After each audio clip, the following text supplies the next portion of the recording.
All right, class. So now we're going to go over chapter 11. And this is a chapter about musical ensembles. So the first ensemble are the choral groups or music, sung music. And they have a homogeneous sound. Remember, homo is like similar. So with the chorus, this is a large body of singers, meaning that we're not hearing any other instruments, we're just hearing voices. So the voices all sound similar together. Next is the choir, and that's a smaller group of singers. And within these choirs or choruses, the singers are the soprano, alto, tenor, bass, and those are the different vocal sounds that you'll hear, or the ranges that you hear. Next is a cappella. And a cappella is unaccompanied singers. So that means that you're not hearing any piano or percussion or any other instruments other than the voices. Now, this technique is used in popular music today, where it might be like a breakdown in the music or something, and all the other instruments, disappear, and it's just the voices. They use that as a really powerful technique for the song. I always think of En Vogue's My Lovin', You're Never Gonna Get It. The guy actually literally says, and now it's time for breakdown. And then you hear the women singing in harmony with nothing else behind it. It really has a real dramatic effect. Barbershop quartets, they are a cappella as well. One of my favorite a cappella groups is Pentatonix. A cappella music is still alive and well. All right, next we have the madrigal choir or the chamber choir. And this is a smaller specialized ensemble. And specialized meaning they might focus on a certain genre or a section of that genre. All right, next we have the chamber ensembles. And chamber music is where you have 2 to 12 players, where you're having one player per part. So no one is doubling, they have their own individual unique part. The first one we have is a string quartet, and this is comprised of 2 violins, a viola, and a cello. Here we have a picture of the Washington National Cathedral Girls Choir as they're singing in the evening church service. Now here's a little chart that has multiple chamber ensembles, so you can kind of compare and contrast.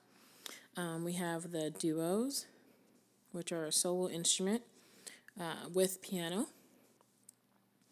A duo can also be another instrument that's not piano, but in this case, we're going to talk about solo instruments and the piano.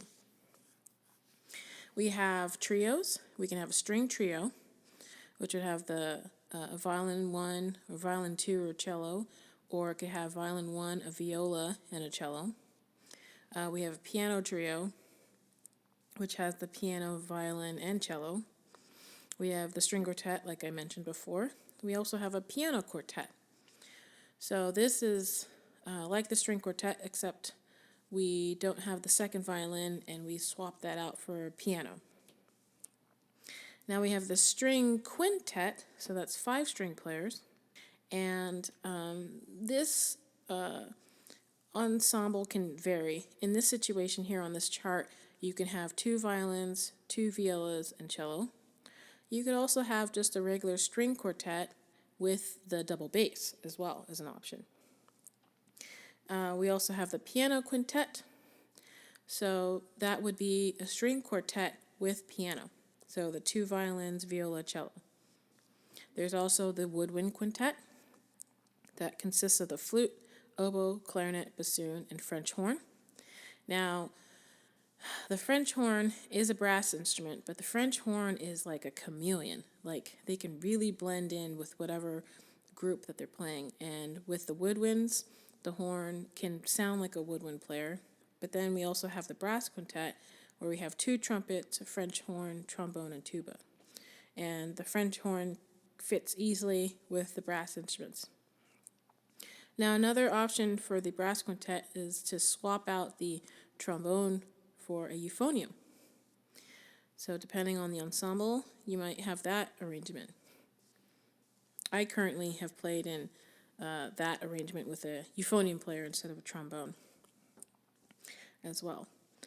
All right, next here we have a photo of the Ying String Quartet, and they were founded in 1988 by 4 siblings. Now, how awesome is that to have an ensemble with, your siblings? That would be really cool. All right, continuing on with the ensembles. So, like I said, the duo sonata is usually a solo instrument with piano. Then we have our piano trio, quartet, and quintet. We have the string quintet, sextet, septet, octet, and we have the woodwind and brass quintets. Now, once you get, larger than the 12 or 13 people, it loses its chamber or its intimate feeling and becomes more of a large body ensemble. So we were talking about the homogeneous, so all the instruments are of the similar nature, so they have a similar sound. Now we're going to talk about heterogeneous, where we have diverse instruments, different sounds, all meshed together. So one example is the gamelan orchestra, which is of Balinese and Javanese origins. And in this ensemble, you're going to find gongs, xylophone-like instruments, and drums. Next, we have the symphony orchestra, which is a Western ensemble. And this is comprised of strings, woodwinds, brass, and percussion. And depending on the ensemble, you could have over 100 musicians all on one stage. And the strings are the heart of the orchestra. Now here's a typical distribution of orchestral instruments and what you're most likely going to see on the stage. So within the string section, you have the first violins, second violins, violas, cellos or celli, double basses, and harps when needed. So when you see the when needed part, just because the ensemble has that player doesn't mean that that player's music will be there. The composer doesn't always write for every person. Sometimes there are pieces where there isn't any tuba. There was a lot of music that was created before the tuba was invented. So it just depends on the composer. Now in the woodwind section, we have the flutes and the piccolo, the oboes and the English horn together, clarinets and the bass clarinet, bassoons and the contrabassoon. So again, it also depends on the music. Sometimes you might not have this full section, but this is what the standard section would be like if it was full. And on to the brass, we have 4 to 6 French horns, 4 trumpets, 3 trombones, and 1 tuba. Now, just like I said before, it depends on the piece of music. Sometimes there's 2 tubas.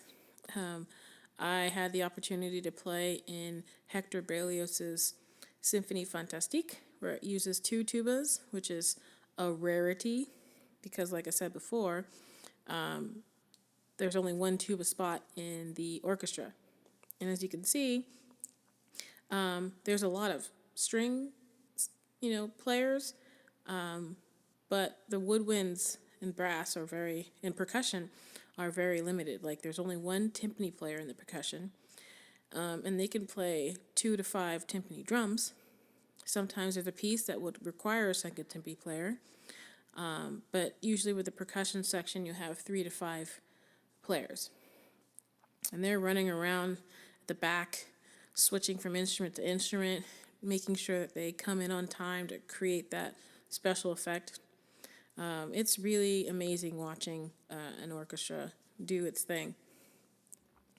All right, now next we have wind, jazz, and rock bands. So in the band, this is an American institution. Winds and percussion are the core of this ensemble, and the first version of that is the concert band or the wind ensemble, and you can have ranging from 40 to 80 players. Then we have the marching band, and this band is used at sporting events like pep rallies and football games and basketball games and parades. Also, at the football games, you'll see them on the field doing shows where they're changing formation while marching and playing. We also have, with the marching band, it's got military origins, like I mentioned earlier. And the drum major is the leader of the band that, leads them with the marching using a mace. They use flags and rifles just like in military times. The flags and rifles are being tossed and spun and flipped as ornamentation for the band. We also have the jazz band, where the instrumentation varies, and that also depends on the type of music being played, like what era it's from, and the needs or wants of the band leader. So you typically there's a reed section, and that would consist of saxophones or and clarinet. We have a brass section, which has trumpets and trombones.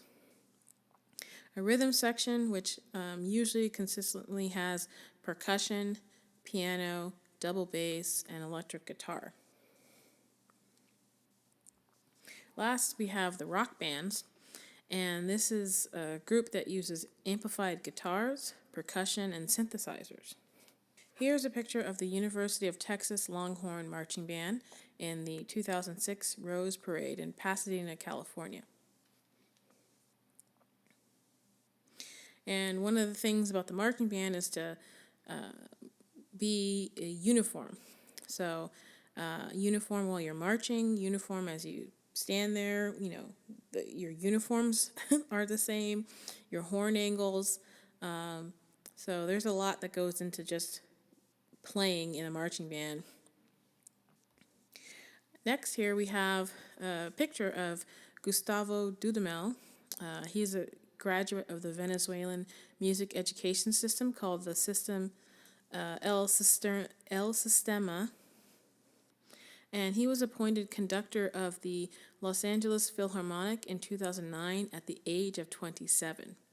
Now, that was like groundbreaking news.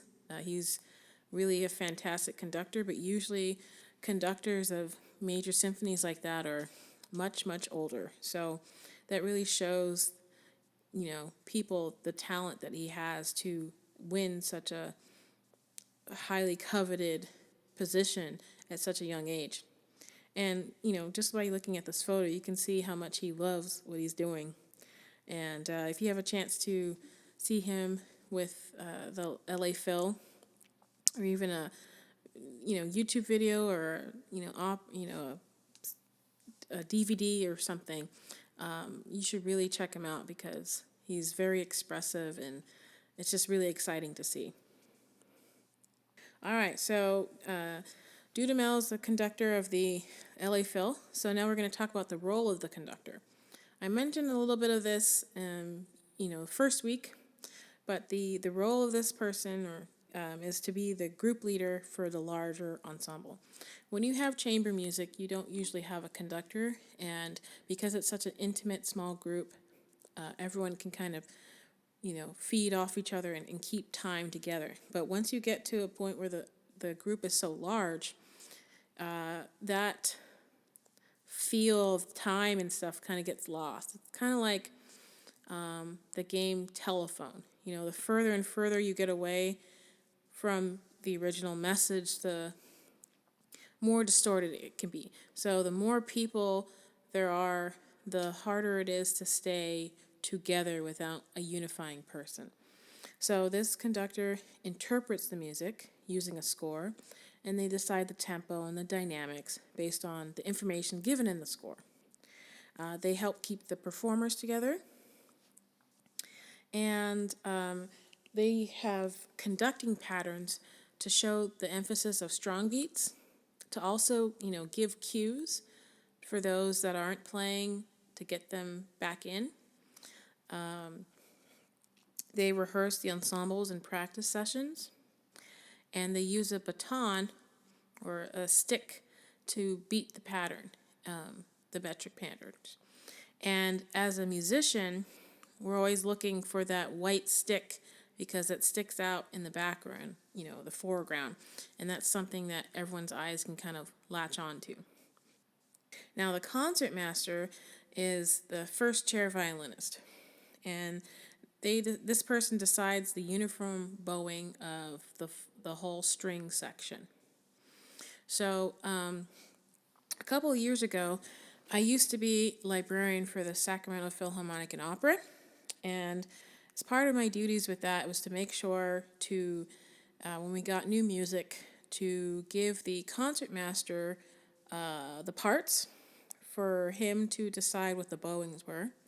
And then I would make a copy of that part and give that to the principals of the second violin, viola, cello, and bass section. And then they would make their bowings based off of the concertmaster's bowings.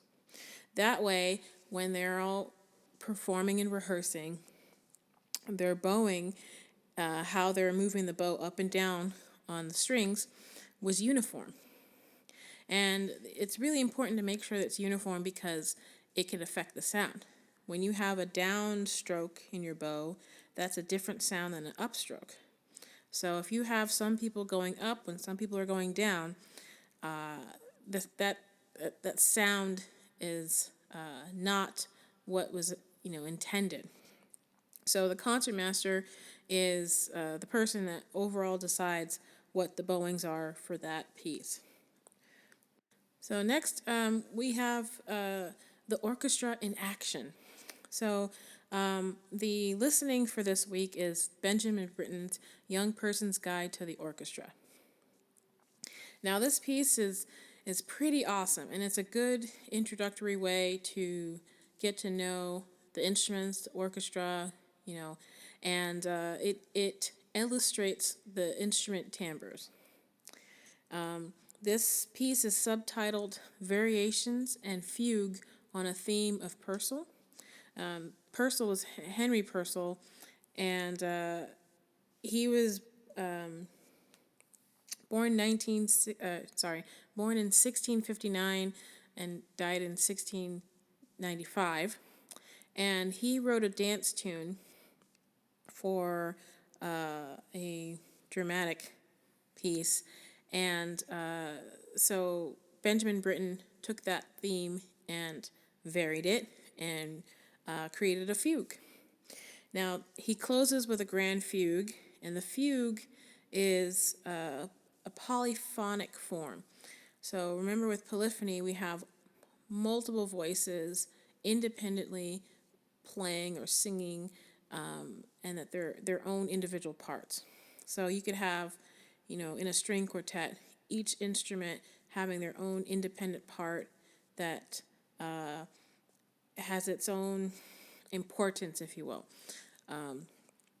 But in this example here, Benjamin Britten with the Young Person's Guide to the Orchestra, the grand fugue, everyone each section has its own part that's being spoken at the same time. Now this fugue, this polyphonic form that was really prevalent in the Baroque era, which occurred from the 1600s to 1750.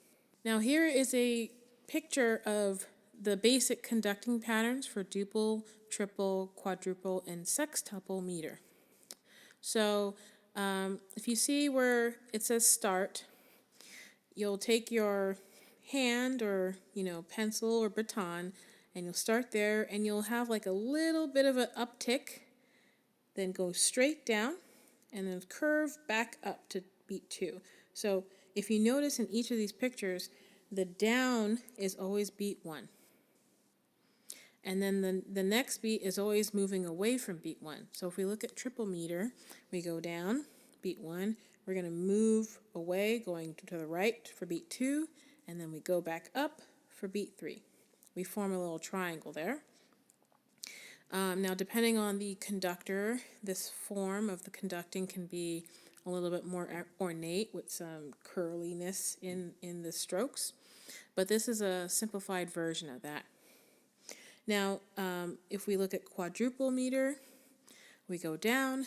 Now we're moving away from beat 1, going to the left for beat 2, and then we're going to go all the way across for beat 3, and then back up for beat 4. And you notice how when we go to the last beat, we're always going up so that we can get ready to go back down for beat 1. Now look at the sextuple meter. That means we got 6 beats. And the way that this pattern is conducted, we go down for 1, we go a little bit to the left for beat 2, and then we go a little bit further for beat 3. Then we're going to go all the way across for beat 4, and then just a little bit more for beat 5 to the right, and then we go back up for 6. So, why don't you guys give that a try sometime? Let's beat for the duple meter. We got 1, 2, 1, 2. Just up and down like that.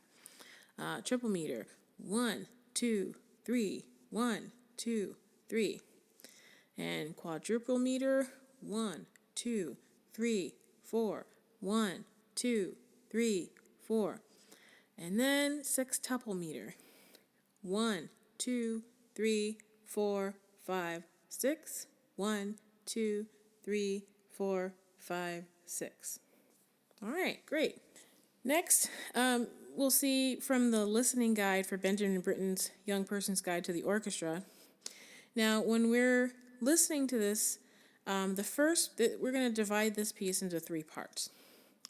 The first part, part 1, is the theme, and it's broad, really kind of drawn out. It's in a slow triple meter, so it's in 3/4 time. And we have a minor tonality, so it's not major. It kind of sounds sad. Minor kind of has that characteristic. And what happens in this section is the instrument families are coming out one by one as a group. And the theme here is stated 6 times. So the first time is the full orchestra, and then the 2nd through 5th time are the different instrument families, and then the 6th time is the full orchestra. Now for part 2, we have 13 short variations, and they are illustrated by the different instrument timbres. So we kind of have a little solos for these different instruments, so you can kind of hear them individually instead of in the family. Now there are various instrument combinations. And then in part 3, this is the fugue, where we have the theme as a fragment and it's played in imitation. So one section will play the theme fragment, and then another section will come in a little bit later playing that theme fragment. It could be, the same, starting on the same pitch, or it could be a 5th higher. Depends on the instrument, or it depends on the entrance that's being heard. And as the instruments are presented, the instruments are presented in the same order as the variations. Now the full orchestral ending, the theme is heard over the fugue. So you have the fugue going on. It's like this crazy conversation that's happening, and then towards the end you hear the main theme, main melody that's kind of like soaring above all that busyness. So here is a typical seating plan for the orchestra. And so starting towards the front here, we have the conductor's podium, and then to the left of that are the first violins. And then a little bit further in, we have the second violins, and then we have the violas, the cellos, and then the double basses. So after that, we have the first row of woodwinds, then the second row of woodwinds, and then the first row of brass, and then the low brass behind that. And then to the left of the brass, we have the percussion, the harp, and the piano. Now, this setup might be a little bit switched depending on the ensemble.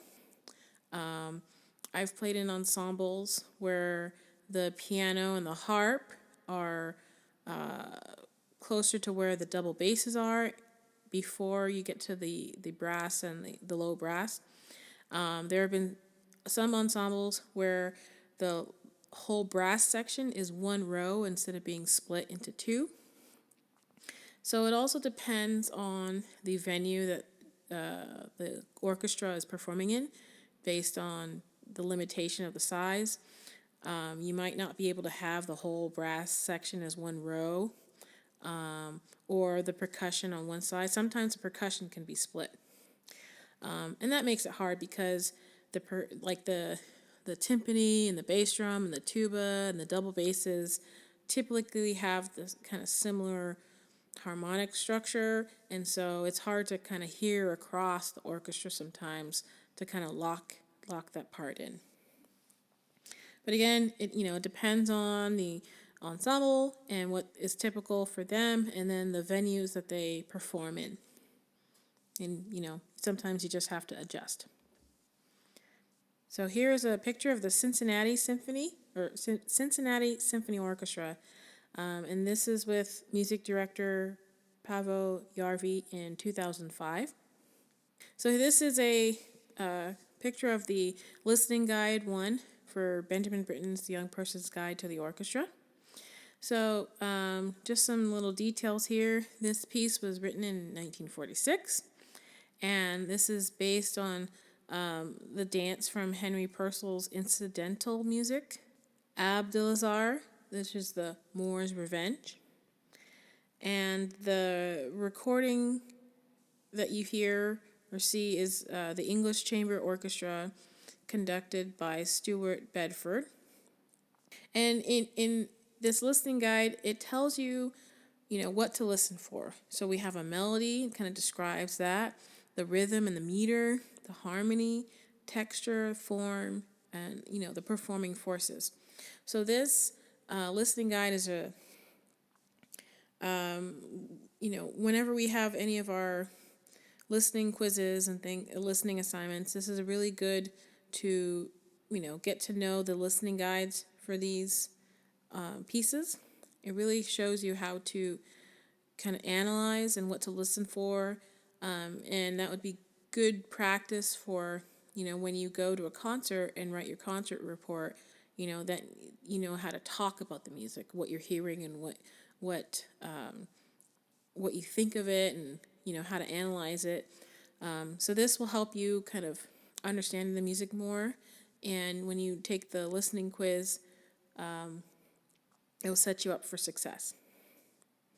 So like I said before, the theme is what we hear in part 1, and they have a little example of what part of that theme looks like, and who's playing the theme when. So like I said before, the full orchestra plays the theme, and then each of the instrument families plays a theme, and then the last time it's the full orchestra again. And then here's the breakdown of the variations. We have 13 short variations, and it shows you when these variations are being played, and then the solo actual instruments, and then the accompanying instruments, like who's playing the background music, the supporting music. Next, we have the fugue section, and it has based on a fragment of that theme, and then it shows when the instruments, or which instruments are playing these fragments in the fugue, and in this case, it's going from the highest to lowest instruments in the families, and then we get to the end with the full theme heard over these fragments from the fugue. Now here, At the bottom, it says another hearing. Now watch the video recording conducted by Marion Alsop and featuring international students of the Young Artist Program at Adelburg, England, which was established in 1948 by Britten and his partner, tenor Peter Pears. How does the video help you follow the contrasting instrumental timbres? Does it change your understanding of the work? How does the narration affect your listening experience?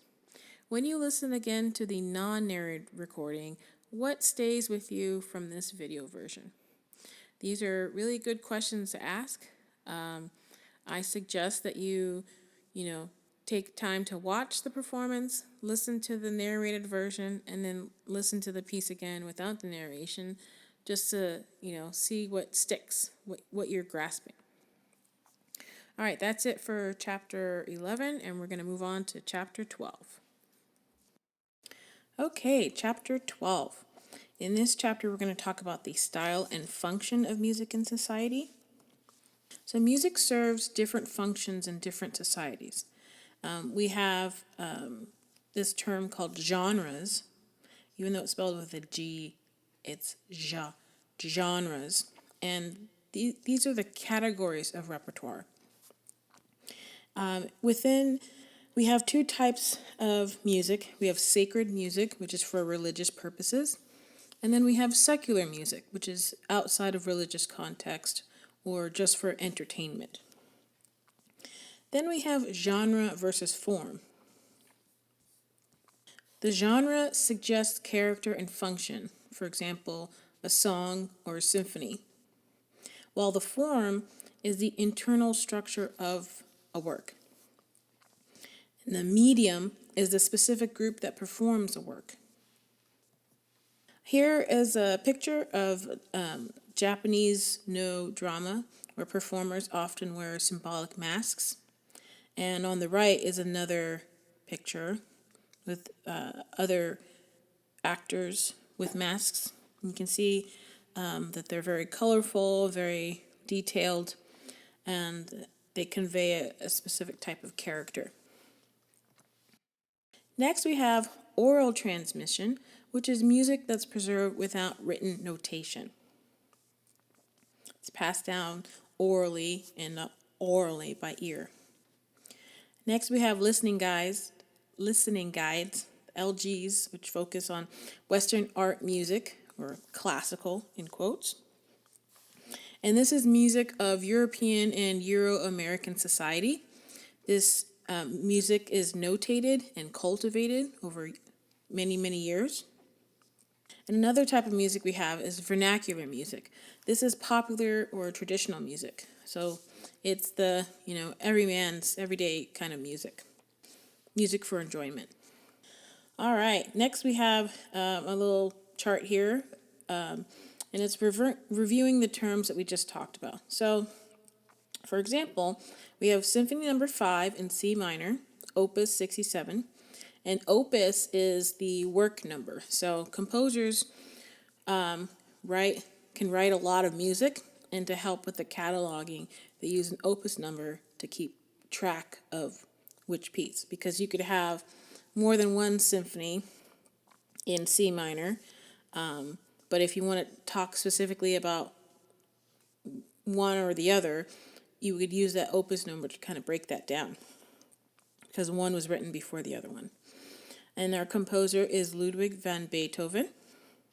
The genre is symphony, and the form is a four-movement work for orchestra.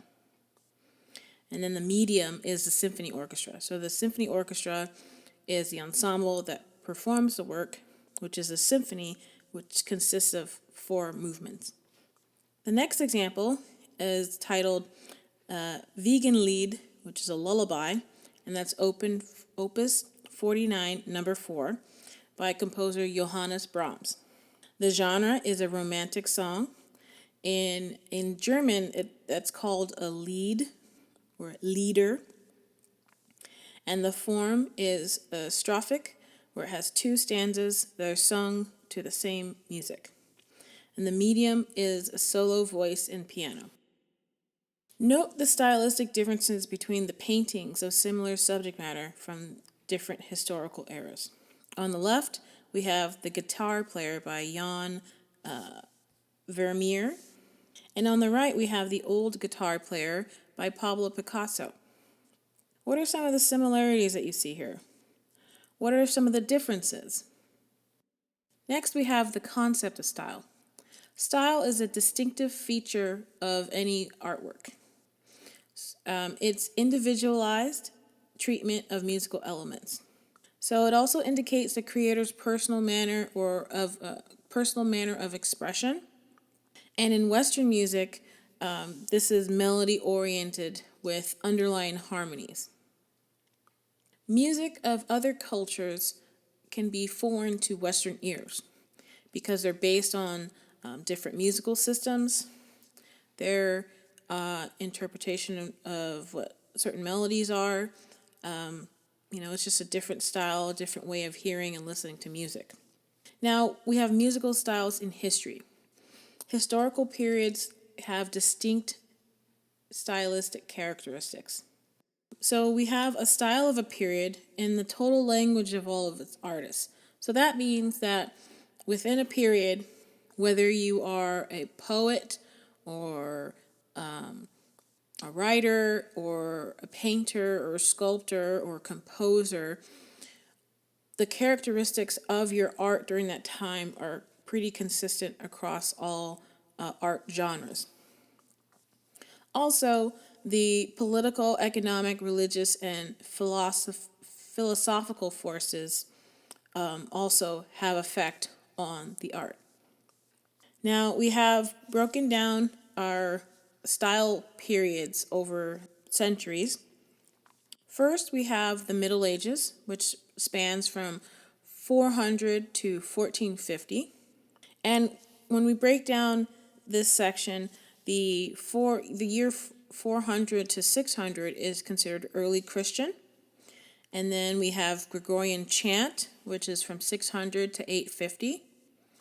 And from 850 to 1150, we have the development of polyphony. Next, we have the Gothic period from 1150 to 1450. And so that ends the Middle Ages. And next, we have the Renaissance period, which starts at 1450 going to 1600. It's from 1600 to 1750, we have the Baroque period. The classical period is 1750 to 1825. And next we have the Romantic period, which primarily starts 1820 to 1900. And if you notice, there's more of an overlap between the classical and Romantic. Next we have Post-Romantic and Impressionistic, which is from 1890 to 1915. And then after that, we have the 20th century and beyond. Next, we have a timeline that shows the progression of these different musical styles in history. And you can see that the Middle Ages takes a huge chunk of this timeline. And another way to think of this is thinking that like the music goes from something simple to more complex. So for the longest time, music was pretty simple, straightforward, nothing too busy or fancy. And then as we move into the development of polyphony and forward, the music becomes more complex in ideas, development, harmony, all sorts of things. And that's what kind of makes music interesting. So it's really cool to see that progression from the beginning to present day. Here we have a list of listening examples that will kind of demonstrate what these genres, musical styles sound like. From medieval with Kyrie by Hildegard von Bingen, to the Renaissance, Baroque, Classical, Romantic, 20th century. These are all really great pieces, and if you have a chance to take a listen to them, I highly suggest that. Just looking at this list here, I see Stravinsky's The Rite of Spring. That music was for a Russian ballet, and it kind of had a controversial opening night. It turned out that the music and the dancing was just so not what everyone expected, that they had riots and they couldn't even finish the first performance of the show because everyone was fighting and there's fires, and it just stirred up so many emotions. It's pretty funny. But the music is just really awesome, kind of primitive in style. Yeah, it's just one of the, I don't know. Just take a listen to it. You'll find it very interesting. And then underneath that, we have understanding categories of music. So we have the sacred religious music from the Hallelujah Chorus from Messiah. And we have secular non-religious music, Moonlight Sonata. And a lot of people who start to learn piano or, think of piano, they always think of this piece by Beethoven. And then we have popular music like When the Saints Go Marching In from a jazz band, or If I Had a Hammer by Pete Seeger. And then we have traditional music like Swing Low, Sweet Chariot, which is an African American spiritual. And then we have Los Helicatas, which is a Peruvian traditional song. All right, moving on to chapter 13. In this chapter, we're going to be talking about putting music into words. So how do you talk about music? Music as the non-verbal art. It does not translate easily into words. Aaron Copland, who is an American composer, wrote like a treatise on how to listen to music, and he talks about how there's 3 planes of listening. The first plane is the sensuous, where the music just washes over the listener, right? It's like you're just experiencing it for the first time. The second plane is the expressive, where the emotional power is at the forefront. So you start to connect more with the music. And then you have the musical plane, where you start to delve into the inner workings of music. So, that means like the analysis, understanding the harmony, paying attention to when the melody changes to another theme, or we have a development section, like really understanding the bits, the inner workings of how this particular type of music is created. Next, we have the analysis of music. And in order to have, an analysis that everyone can understand, we need to have a musical vocabulary. And you need to apply the terms and concepts. So that means, determining the genre and the performing forces. So when you attend a concert or listen to a recording, determining that genre gives you an idea of, okay, who would typically be performing this type of music. Okay, well, I'm going to be listening to, a Symphony Number 3 by Beethoven. The symphony is usually played by a symphony orchestra or performed by a symphony orchestra. And knowing that the composer is Beethoven, we can find out in the historical period where that music lies in the musical styles. So let's say I'm listening to a piece of music and it is a symphony number 3, the Eroica Symphony by Beethoven. And knowing that the piece is a symphony, the medium would automatically mean that it's performed by a symphony orchestra. And knowing that knowing the composer is Beethoven, taking a look at the historical timeline. So, for example, if I am listening to or watching a performance of Symphony Number 3, the Eroica Symphony by Beethoven, I know that the genre, the symphony, is performed by a symphony orchestra. And knowing Beethoven as the composer helps me find the right type of historical period on the timeline. Now, Beethoven's a special composer because his earlier styles were in the classical period, and then his later styles were in the romantic period. So he straddled between both styles. And so that kind of gives you an idea of what you could be listening to using those clues. Next is a picture here of an audience enjoying a live performance of an orchestral concert. See, everyone's attention is drawn to what's on stage. It helps everyone enjoy the performance without any distractions.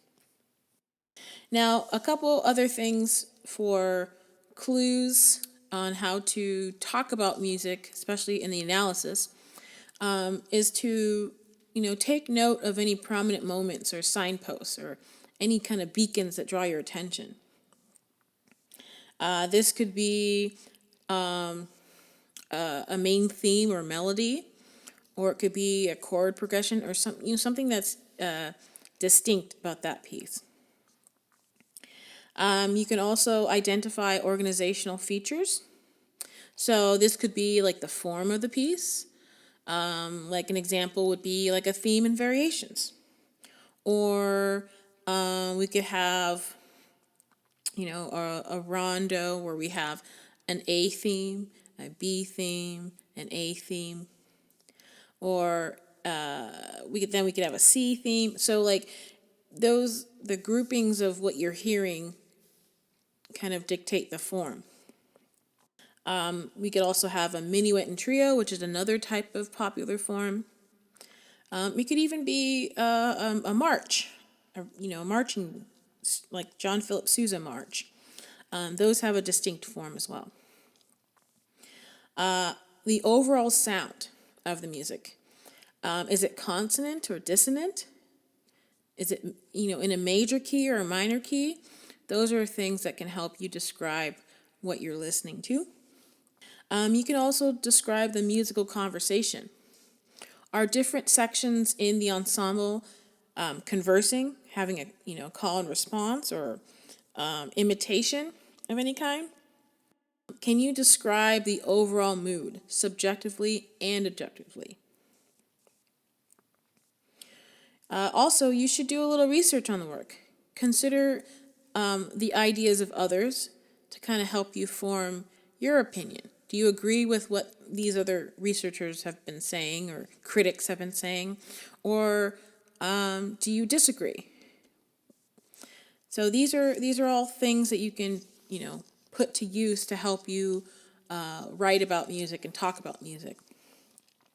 Now, we have the finer details of analysis. And this would include the melodic motion, the rhythm and meter and tempo, and also the texture. Next, finding your voice and framing your ideas. So when you're talking about music, you want to focus on the perspective. Don't be comprehensive. So you shouldn't really be giving a play-by-play summary of everything that is occurring. We want to hear what your thoughts are on this. To achieve balance, you can use descriptive analysis and also talk about your own personal reactions. Also, you can construct your argument. In your argument, are you agreeing with other people have said about this particular music, or what are you using as your defense? The next thing you should do is be active, actively engaged in listening. And this isn't something that you just do one time and then you're done. It takes time. You got to have repeated listenings. And by actively engaging with listening, that means you don't have any other distractions. You're not washing the dishes while you listen. You're not, doing your homework. You're actually engaged in the music that you're listening to.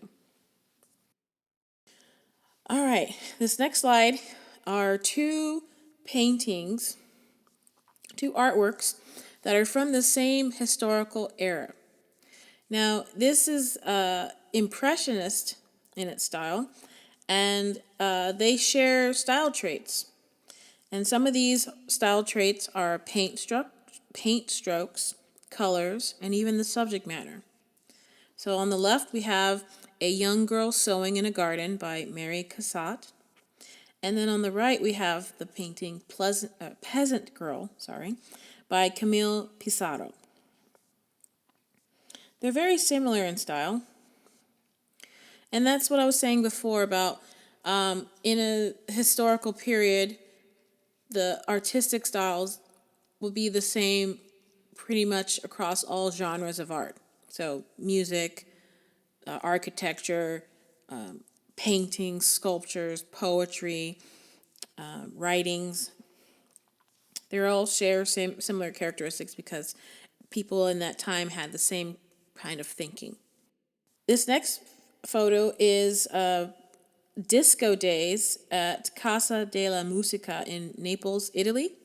And they promote music and the culture of listening, especially among lovers of vinyl. How many of you guys listen to music on vinyl? Have you heard any classical recordings on vinyl? Now that vinyl is making a comeback, which is great, you should check out some of the great symphonies, orchestras, operas that there are out there. Okay, and that does it for chapter 13.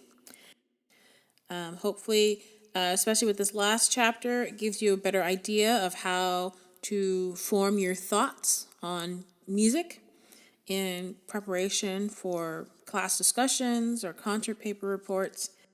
I'll see you in class on Thursday.